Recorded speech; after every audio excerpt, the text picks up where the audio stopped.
میں دکان پہ بیٹھا ہوا تھا، میں نے بوتیک بنایا ہوا، ایک بڈھا آ گیا باہر مانگنے والا، میں نے لڑکے کو جو دکان کا تھا نا وہ حافظ قرآن تھا، میں نے کہا 100 روپے دیا، گیا اور واپس آ گیا، کہنا میں اسے جانتا ہوں، یہ مستحق نہیں ہے۔ میں نے کہا تو پیسے تو دے آنا پہلے، پھر تجھے بتاتا ہوں۔ بات یہ ہے فاروقی، اللہ کے رسول کی مسلم اور بخاری کی حدیث ہے،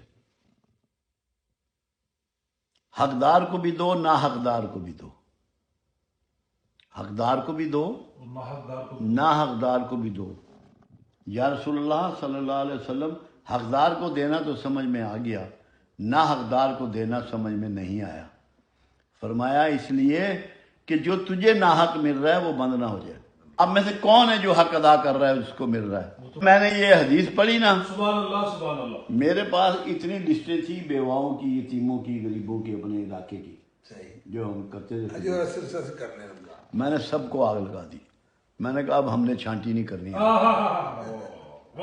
چھانٹی چھوڑ دی، میں نے چھانٹی ختم کر دی، کیونکہ حدیث مبارکہ پڑھ لی، بات سمجھ میں آ گئی۔ سبحان اللہ سبحان اللہ، یہ ہے فلسفہ۔ یہ دیکھو اس کے لیے ایک کتنی بڑی مثال ہے ہسٹری میں۔ اسامہ بن زید نے، ایک آدمی نے کلمہ پڑھ لیا، اس کو مار دیا، مقدمہ سرکار کے حضور پیش ہو گیا، بلا لیا اسامہ کو، اب پوتا ہے، پوتا کہ اسامہ تم نے کیوں مارا؟ یا رسول اللہ صلی اللہ علیہ وسلم، اس نے خوف سے کلمہ پڑھا جان بچانے کے لیے۔